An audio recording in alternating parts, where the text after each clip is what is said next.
Cześć, jestem Fi z krakowskiego klubu Chombo. A to jest kolejny z cyklu filmów pod tytułem Podstawy gry w Mahjonga japońskiego. W tym odcinku pokażę, w jaki sposób wykorzystać kamienie wyrzucone przez innych graczy, by szybciej i skuteczniej skompletować własną rękę.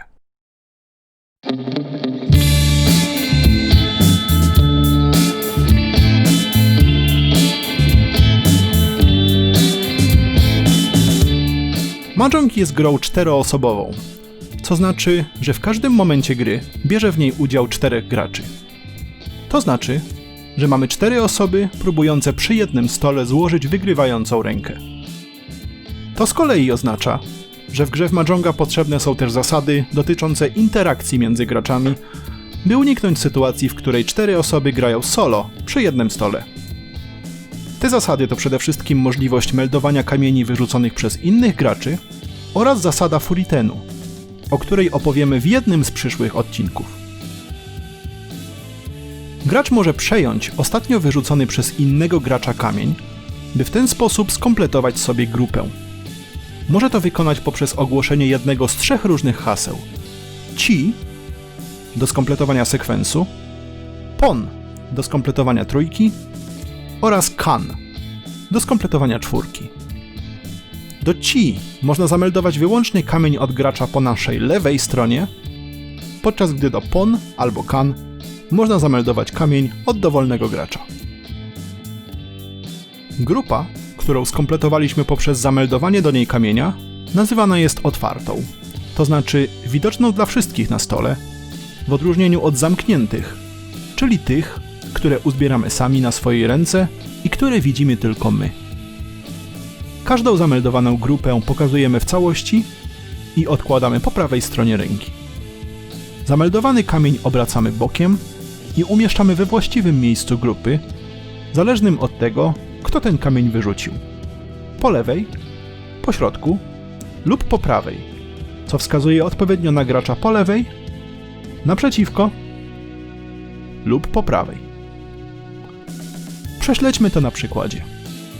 Mamy na ręce 2 kamienie, 4 i 5 kółek, a gracz po lewej wyrzuca 3 kółek. Możemy wykonać meldunek mówiąc głośno Chi. Następuje wtedy nasza kolej. Po tym od razu pokazujemy kamienie, do których meldujemy.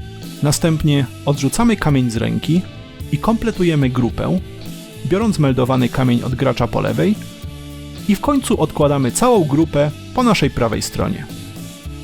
Pamiętajmy, żeby do meldunku nie dobierać kamienia z muru, bo zamiast tego dobieramy kamień z rzeki przeciwnika. Kolejny przykład.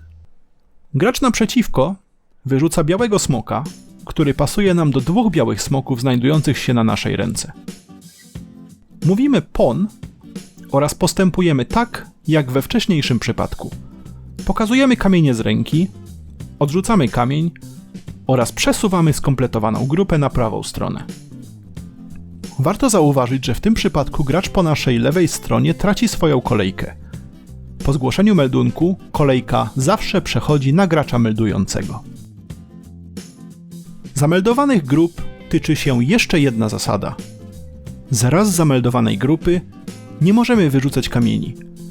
Ponadto w końcowej ręce nie możemy już tworzyć z zameldowanych kamieni innych grup niż te, w których zdecydowaliśmy się je zameldować.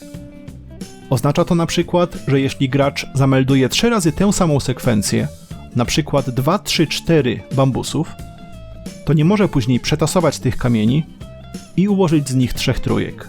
Z 2 bambusów, 3 bambusów i 4 bambusów. Dlaczego sekwencję możemy meldować tylko od gracza po lewej? Jeśli mamy w ręce 2 kamienie, do których chcemy skompletować 3, to oznacza, że w grze pozostają jedynie 2 inne sztuki danego kamienia.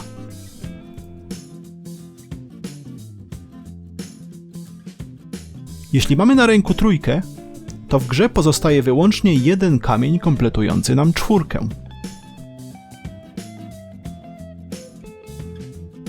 Jednocześnie do skompletowania każdej sekwencji istnieją 4 lub nawet 8 kamieni.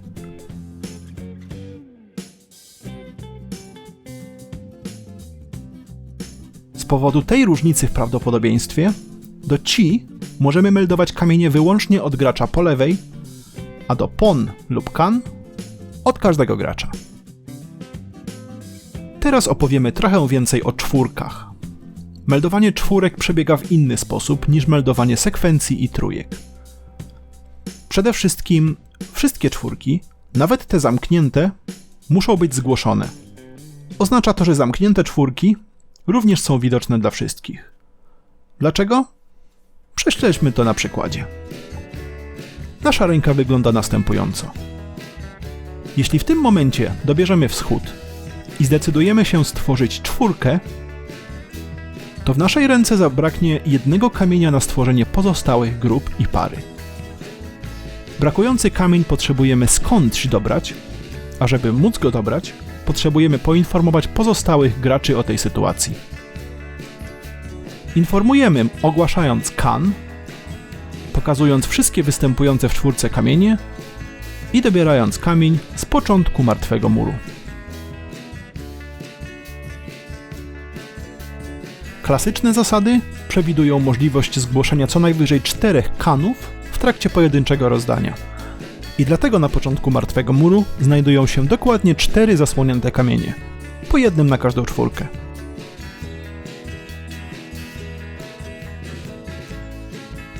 Pamiętajmy, że martwy mur ma zawsze dokładnie 14 kamieni.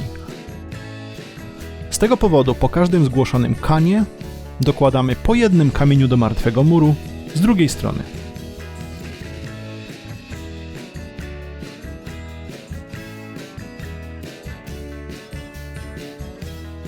Czwórek są w sumie 3 rodzaje. Zamknięta czwórka, czyli uncan, w której wszystkie 4 kamienie dobraliśmy samodzielnie. Otwarta czwórka, czyli daiminkan, w której gracz posiadał zamkniętą trójkę i ukradł 4. kamień do niej. Ulepszona czwórka, czyli shouminkan, w której gracz posiadał zameldowaną trójkę i poprzez dołożenie do niej dobranego 4. kamienia zmienił tę trójkę w czwórkę. Każdy rodzaj czwórki ogłasza się w ten sam sposób, poprzez zawołanie kan. Zgłaszanie czwórek powoduje również odsłanianie kolejnych kamieni z górnej części martwego muru, przed dobraniem kamienia z martwego muru do ręki. Ale o tym powiemy więcej w odcinku o punktacji. Prześledźmy to na krótkich przykładach. Gracz posiada następującą rękę i dobiera wschód. Może w tej sytuacji zgłosić zamkniętego kana. Gracz pokazuje wszystkie 4 kamienie, oznacza zamkniętą czwórkę poprzez obrócenie zewnętrznych kamieni, odsłania kamień z martwego muru i dobiera z niego swój kamień.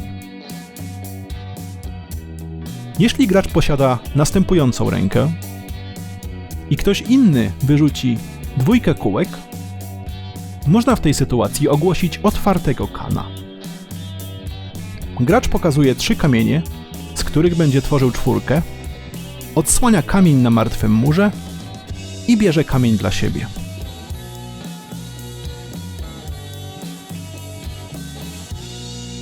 Jeśli gracz posiada następującą rękę z otwartą trójką 2 znaków i dobierze 4.